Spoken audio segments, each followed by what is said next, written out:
is here tonight to work together with all of you, property owners, neighbors, and architects, to continue the tradition that allows community members to work together to preserve the qualities and the unique character that make Lake Forest a special community.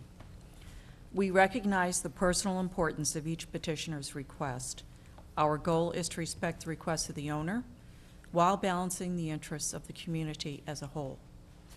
For those of you who may not be familiar with the Zoning Board of Appeals, the board hears all requests for variations in zoning and special use permits.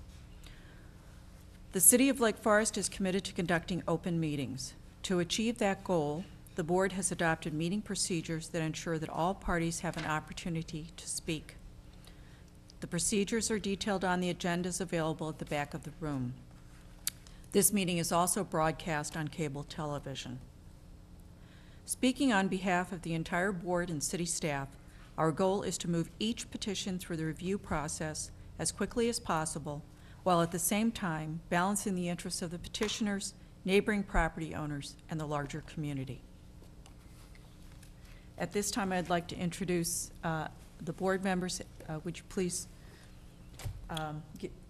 introduce yourselves, I guess. Thank you, Lloyd. Thank you, Madam Chair. Lloyd Culbertson, 4th Ward. Richard Christoff, 4th Ward. Stewart Dixon, 2nd Ward. Bob Franksen, 1st Ward. Jay Kennedy, 4th Ward. Rosemary Kehr, 2nd Ward. And now would the city staff please introduce themselves? Kathy Cerniak. We were given today the minutes of the February 27th, 2012, I'm sorry, not the, yes, it was. The minutes of the February 27th, 2012 open meeting. I believe the executive session was approved. Those minutes were approved previously. Correct. Okay. I have not had time to read through all of the minutes yet. Have other board members been able to read through? I have. Madam Chairman, I just have one comment, whether you're going to move to approve it tonight or not. I was not at the January 23rd meeting, so your comment about approving the minutes of both the regular meeting and the executive session, I believe I technically abstained, yeah, from the February meeting, I abstained from those votes.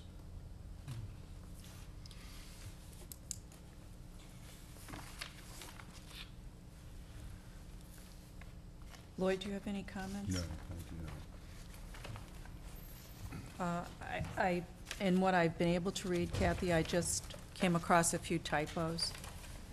So perhaps we should wait till everyone has had the opportunity to review the minutes. Okay. So that is tabled until the next meeting. Tonight, then, we have a new petition, continued consideration of a request for an amendment to a special use permit for Lake Forest College to allow replacement of an existing 60-bed student residence hall with a new 235-bed residence hall on South Campus at 555 North Sheridan Road. The owner is Lake Forest College, represented by James Curtin from Solomon Caldwell Buenz. At this time, I would ask if any board members have any conflicts of interest or ex parte contacts regarding this item on the agenda. No. No. No. Okay. Then I would like to swear in all parties who plan to testify tonight. Okay. Do you solemnly declare and affirm that the testimony you are about to give is true and correct to your best knowledge? Yes. Thank you. And whom will be presenting for the petitioner? I will. Mr. Curtin? Yes. Okay. Well, thank you very much for allowing us to come back and present to you on behalf of President Scott, Lake Forest College. We are very pleased to be here, and we have some updated drawings to walk you through. This is Nowlan Hall replacement. So as the existing site of Nowlan Hall, or Moore Hall, is located right here. You can see Sheridan and Rosemary Road is located here. The last time we were in front of you, the board, we presented a building form that was shaped, it was a bent form. And so since that meeting, we listened to your comments. We also had an opportunity to present to the Building Review Board, and we listened to their comments as well. And there have been two significant changes, among a number of them, but two significant changes. One of the changes is with the actual form and the siting of the building itself. In looking at the site plan, Moore Hall was there prior to the quads. And so the quads actually were informed by the geometry of Moore Hall. And so in looking at the site, this in essence represents just about where Moore Hall is, and about a little bit larger, but about the same size. So in honoring that geometry of the quads, we looked at doing a staggered bar for the replacement housing. And it does a number of really wonderful things. One is it actually pulls us a little bit further away from the north, still preserves that over 250 feet worth of setback off Sheridan Road, but it also takes the building and it actually is somewhat askew from Sheridan. And I'll show you some views as you go along Sheridan Road. And then if we look at this one step further, it's very hard to see, but you can see these red boxes. By adhering to the geometry of the quad buildings themselves, especially with this northern leg, it allowed us to create really a front quad, an entry quad that leads through a gateway that then comes into more of a contained quad. And when we presented this as an idea to students, they welcomed the idea that it became really something that there are other locations on campus where they do have gateways, and the idea of gatewaying into the internal quad was a welcomed idea. But all of the good factors as far as our setbacks are still preserved, but when we look a little closer, one of the discussion points was setbacks away from neighboring buildings. Well, what we're pleased to report is that quads are set back from each other, the individual buildings, about 42 feet. This represents, I believe it's 38 feet in this location, and we have 30 feet down in here, and we're about 28 over on that side. So it gives us ample room around the building proper, while still kind of preserving that character that's unique to the quad area. The other point is that we are completely off of the playfield as well, which is critical. So the building nestles in there very nicely and really starts to work as part of the geometry of the entire South Campus. I'm showing you the roof plan because this is the other part of the significant change. The building is composed almost like two buildings that are nestled together. You can see it in the plan. The other point is that, as we had mentioned before, we want to screen all the rooftop mechanical. And so that's why we are still preserving the roof pitches that create these wells, very similar to what was done at Nowlan Hall, Deerpath Hall, it goes on, but that allows us to obscure the view of those mechanical units. So we get some tremendous benefits in that way. But you'll see here that there's a line separating these two volumes. And what that line denotes is we've stepped this building with the topography of the site. The building that we presented last time was all on one floor. It was a uniform building. By compartmentalizing this building into two pods, two components, it allows us to step the northern portion of the building one floor down. We still have the same volume, we still have the same quantity of beds, which is a requirement from the college. However, the building itself works with the topography. You can see that in the model, but I have some perspectives to show you as well. This was an initial model view that we constructed This would be as if you were elevated at the corner of Rosemary and Sheridan. So you can see Hickson Hall is here, Nowlin Hall is here, Roberts Hall is behind. But with the geometry of the building, you can see it all works together. And also, too, as a rule of thumb, this building in front, the north wing, is about the same height as Nowlin Hall when you look at it. It's using a similar trick that Nowlin Hall used, and I'll show you that. And then the building to the south is about 8 inches taller than the existing Moore Hall. So in essence, it's working off of what exists today and what the quads were built off, but it's also stepping into the landscape. Somewhat of a complicated section, but it does show some important factors. This would be a section through the north-south of the building. You can see these wells that were created to hide the mechanical units up on the roof. But this dashed line right in here represents the existing grade. So you can see that this portion of the building is kind of nestled into that grade. Now there's precedent for that. These are kind of dark, but if you look at this facade of Nowlin Hall along Rosemary, you'll notice it's 4 stories tall. Because, once again, Rosemary's a low point, and that building is 3 stories at the entry, which is on the interior of the quad, but it then reveals 4 stories as the site is sloping down toward to Rosemary. So that's an important fact.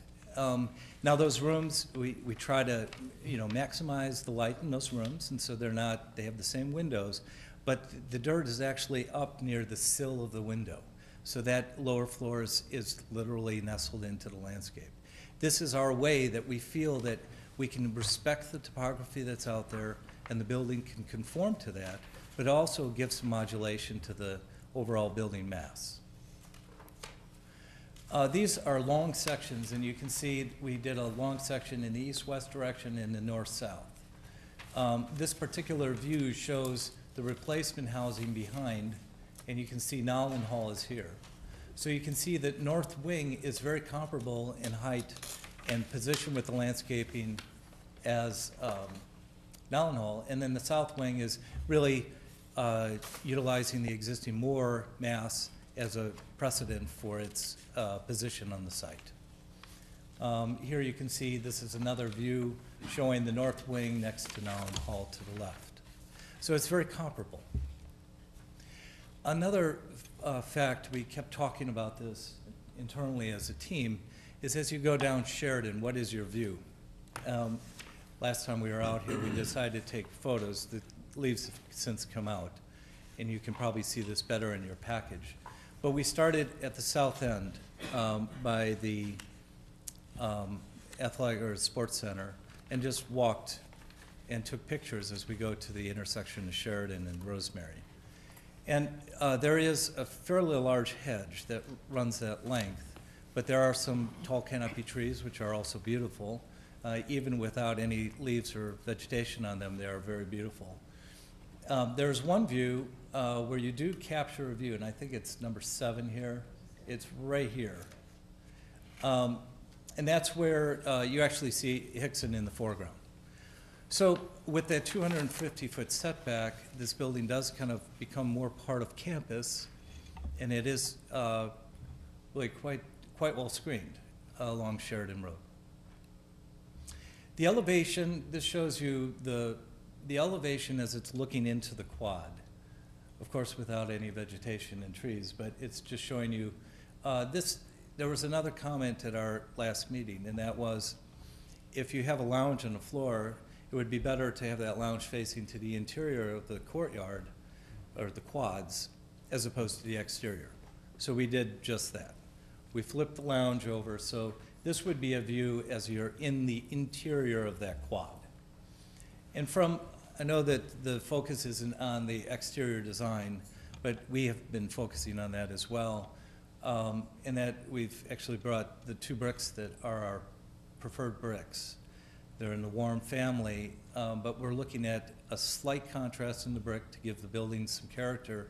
But remembering also that Nowlin and the quads buildings have a distinct aesthetic, and that's a tall vertical aesthetic.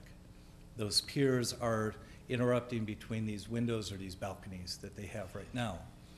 Now, ultimately, with the Nowlin renovation, windows were put there where those balconies were, but those brick piers are still there. So there's a vertical feel to it, and it's unique to South Campus. And so we feel this building has to work within that unique character. But it can also have some additional character to it. So without getting into too much detail, you can see some of these vertical elements, but we've interrupted those with slightly lighter colored brick to give some variation. And then this, I have two rendered views. This one would be taken a little bit above. You can see here's Nowlin, Sheridan Road, this is the playfield, but Sheridan Road's down below off the screen, and then Rosemary's to your right. But here you can see how the geometry all really starts to work together. And between these two buildings is the gateway. Here's Hickson. And this is the view. Without altering the existing path that they have right now, you can see that a student coming in would actually enter through this separation between the buildings and immediately be within the internal quad. You have your lounge there, your entry to the buildings there, and so all the activity is more focused toward the internal part of that quad. But the side benefit is that because this orientation is perpendicular to the existing island, it starts to make massing sense, that the buildings start to work together. And so as a student's coming from mid-campus, walking there, it's all part of the same family. Now, Lake Forest has a beautiful character in that they've got some varied styles. And so the idea of not exactly mimicking Nowlin Hall or the quads, but enriching that facade, but still keeping to the same geometry and the same kind of exterior fenestration was our goal. Another comment that you made at the previous meeting was about light bleeding from the building. And so we thought about that very carefully. And part of the light bleed, I know at Nowlin, they have slightly larger windows and there's not really been any reported, no concerns. But your point is absolutely well taken. It's the light source. You just don't want to see the light source as part of that light bleed. So what we've come up with is that this is one of the unit types. And you can see the interior corridor is down here where my red cursor is. The exterior is out here. And what we've done is we've shown a recessed light here, and that's just part of the entry vestibule. But then for any additional light in the sleeping area, the idea is to mount it to the inside face of the exterior wall. Therefore, you would not see the light source from the outside. And that light would just be purely illuminating the unit itself. Now, of course, we have window blinds on the windows, and we've taken all the other precautions and to really keep the current state of environment along Sheridan Road consistent. But that's one device that we've gone ahead and projected here. I can just very briefly, in terms of the civil, you can see the plan itself works out very well with the topography. The way we've been able to do this, nestle this building in, is we're working with the slope of the topography. So the orientation of the building works well with that direction. Also, it's very similar to what we mentioned before, is the idea of we have 18 now permanent spaces. And then we talked about this rain garden, and you had some questions concerning the rain garden. So here it is in very simple terms. The rain garden, if you're familiar with the entry where the sports center is, that landscaped area in front of the sports center, you can see where the inspiration for this drawing came from that area. The idea is to really reinforce the the landscape aesthetic that is currently on the campus. I like the look of that area in front of the sports center. You get varied height of vegetation. Now, this is a rain garden, so new plants that are going to be added are going to have a certain tolerance to water. But the way Cliff Miller has laid this out is that the taller trees would be preserved that exist there now, and that we would be providing this depression that's landscaped to go ahead and mitigate water flow going into your sanitary, not sanitary, but your rain runoff. And then the last slide I had to show you is a section through that rain garden. The rain garden itself is composed of obviously the soil that can support the vegetation, but below that is really a filtration process that not only slows the water flow, but it also actually cleans the water to a certain degree. So that's why there's some very good environmental benefits associated with this as well. I think the concern that was raised, one, what is it going to look like? And I think the point that Cliff and the team want to project to you is that it would be consistent with the development that's been happening around the sports center along Sheridan Road. That's it. And by the way, we did modify the model so that you can see it firsthand. Thank you.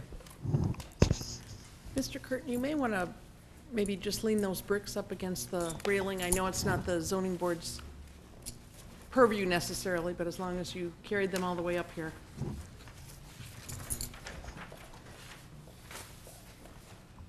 you like it against this table or against the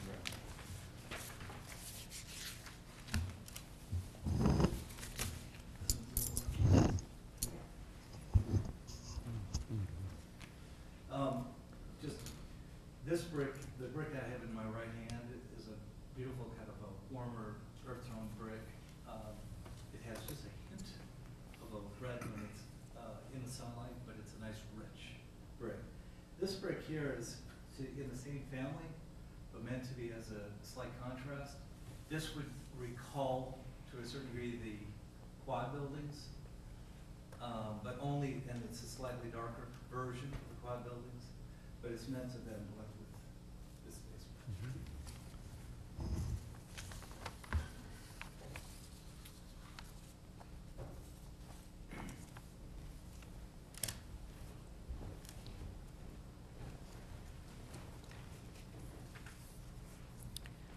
Would any board members like to take a moment to go down and see this new model? I'm sorry, is that a yes? No, okay. Everyone's fine with that. Okay. Then Kathy, do you have issues to identify? Chairman Kehr, I just have a few comments. From the staff perspective, this project has evolved a great deal since you saw this in February. After the Building Review Board meeting, we had a number of working sessions with the college team. And although just looking broadly at the project, you may think there haven't been many changes, but the changes that have been made have really been significant. One of the first things that was done is a key constraint that was affecting the placement of the building was removed. There is an existing water line that runs across, kind of cuts through the field, just left over from an earlier location. And that's the location right there. And the original design was located to stay out of the easement for that water main.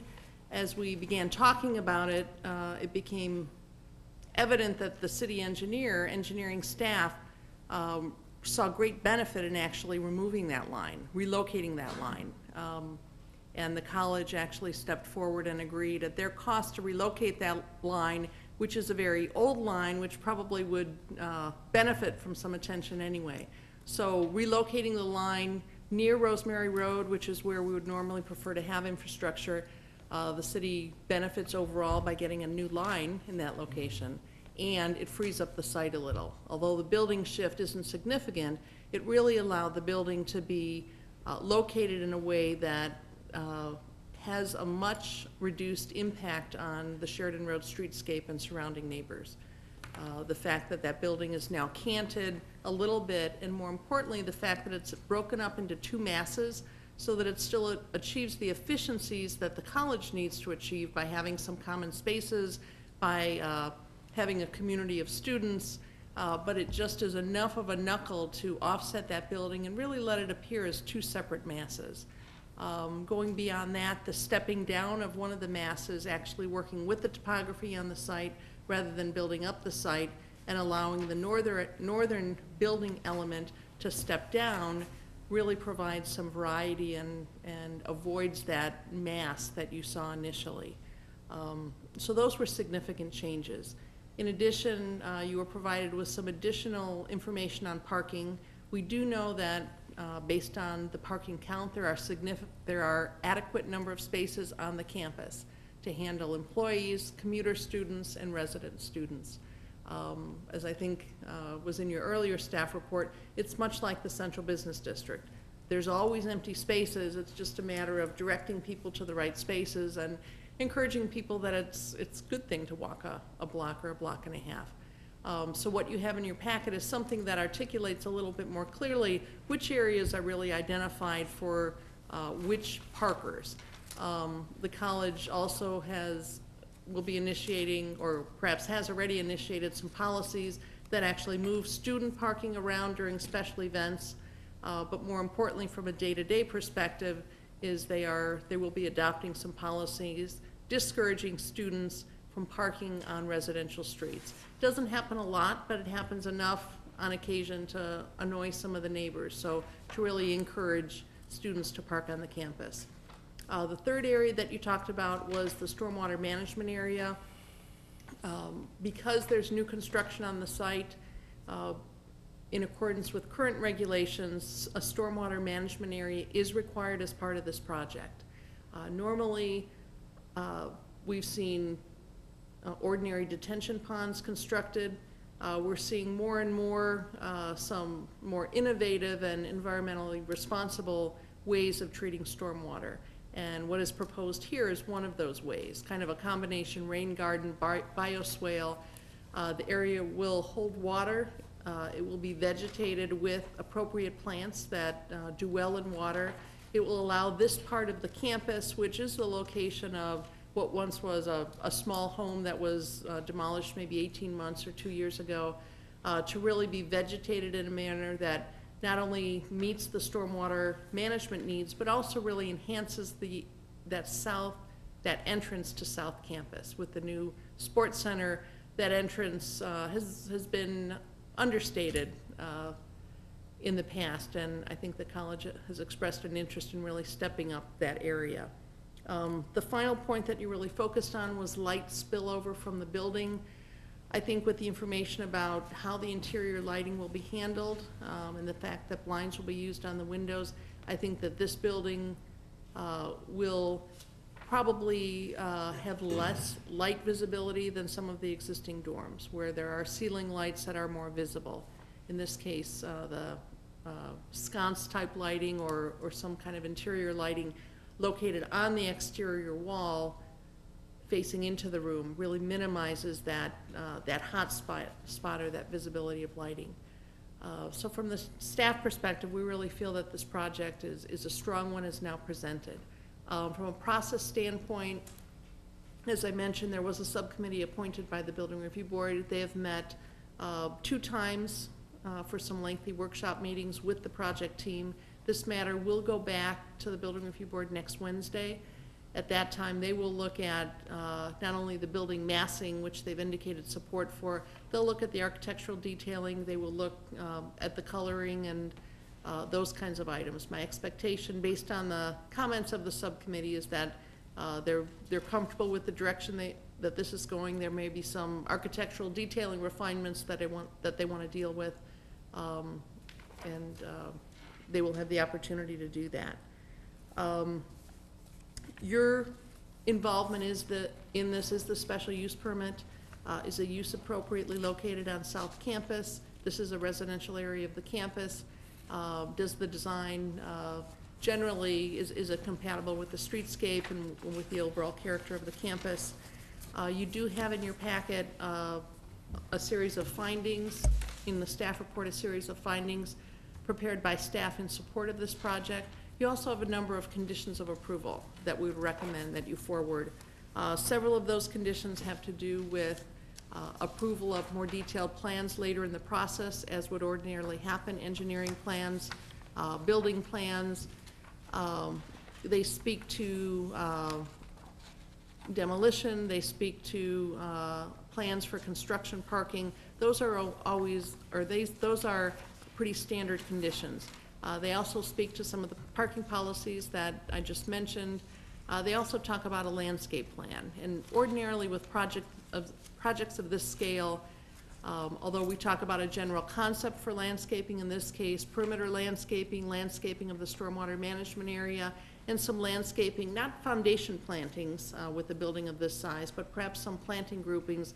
We know the types of landscaping that we look for, but as the building starts to take shape, that really is a better time to bring the landscape plan back to the Building Review Board, so we can really get a real sense on where the groupings of plants or additional trees would make the most sense.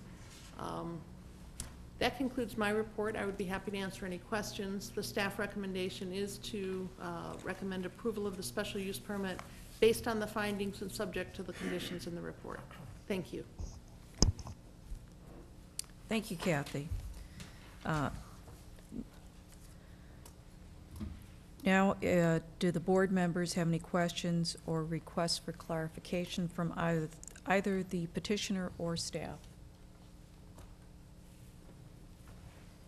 I just had a question for staff. Have there been any responses from the public, from the, people that live in this area regarding this project, say in the last 30, 60 days? We did do notice, the college mailed notice and the city mailed notice before the first meeting. The city mailed notice direct to homes in the area, again, prior to this meeting.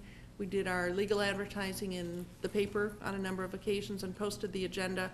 We have received some contacts from people coming in to look at the materials, trying to understand the project. The college, prior to the last meeting, held a community workshop. But other than that, we have not received any comments in writing, and I don't know if you have anyone here to speak tonight. Thank you. Any other questions, comments from the board? Any public testimony? Anyone would like to express interest, opinion? Please step forward, and I'll swear you in. Just two questions. I'm sorry, My name is Marion Cartwright, and my husband Gene and I live at 205. And were North you Sheridan. sworn in previously? No. Okay, so let me just swear you in. Okay. The meeting. Do you solemnly declare and affirm that the testimony you are about to give is true and correct to your best knowledge? I do swear. Please state your name. Marion Cartwright. Thank you. Just the two questions are, I thought we were supposed to wait till tonight for questions. I would have written, but my question is, what's the timeline for start and length of time to do and approximate completion? And can we have some assurance within the neighborhood on Sheridan that the noise generated by the mechanicals of this building will not be any more close to what the sports facility noise is? Because the whine of those generators is clearly audible to all the neighbors. I think it's recessed up in the roof, which makes me feel better, but just want some sort of sense that we won't have the noise we've got from that sports complex to add to what we already live with from the new sports complex. Okay? Thank you. Those are my two questions.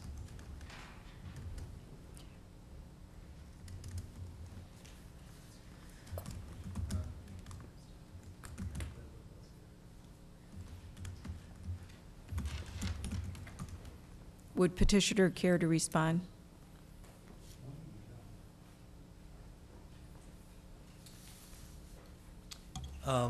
We're looking for occupancy in August of 2013. So, and then demo proposed demo would begin June 1.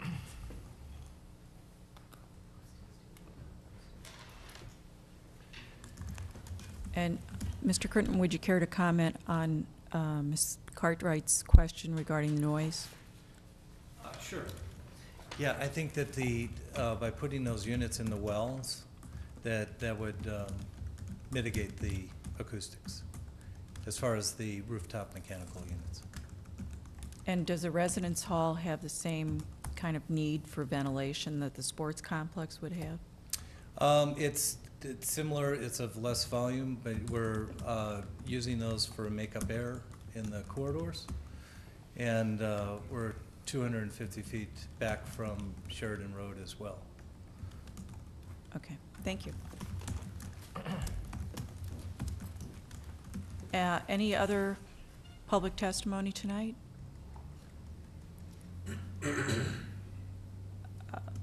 Would board members care to cross-examine the petitioner?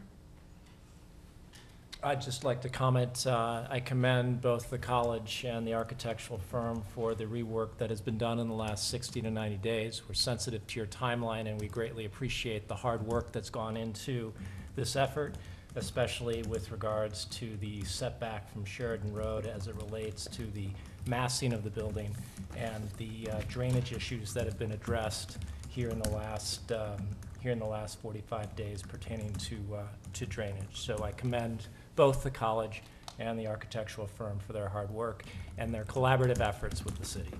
And I'm prepared to vote positively for this petition. I feel the same way. I was going to say this much the same thing. Good job. These are comments now, right? I was going to say, and now I guess cross-examination is finished, and we'll open it up to comments. Okay, yeah, I think it's just gotten better through the work of the BRB and the planning sessions. This is, yeah, I like the idea of those quad areas being retained, and you know, it's just gotten better. The college has given us their assurance that the parking issue will be addressed, so I think I'm going to be in support. Yeah, I would agree. It seems like a great plan. You've done what was basically asked to be addressed, and I don't think it's going to do any negative to the neighborhood.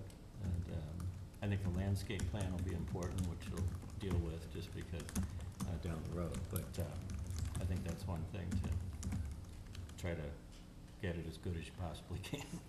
But I would be in support of it. And I would say thank you. I think this is a prime example of the petitioner working with members of the community, and it would appear to us, though not architects, that your final building here is going to serve the college better and fit in better with the topography and the general culture and neighborhood. And I appreciate the fact that you did address each concern that was raised, so thank you very much. So with that, Madam Chairman, would you like a motion? Yes, please. Okay, Madam Chairman, I've moved to recommend approval to the City Council of the special use permit authorizing the replacement of Moore Hall with a new 235-bed residence hall and approximately an 18-space parking lot, along with the stormwater management area plan, and along with the conditions of approval that are outlined in staff's memo, which are fairly lengthy, and I won't read them all. That's the motion. Do we? Thank you. All those in favor? Aye. Aye. All those opposed? The motion is passed.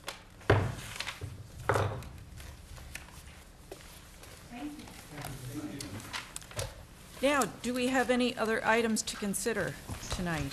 I realized that you also had the April 3rd regular meeting minutes in your packet that you might have had a chance to read. Do we want to motion those through? That was the short meeting you had on the 3rd.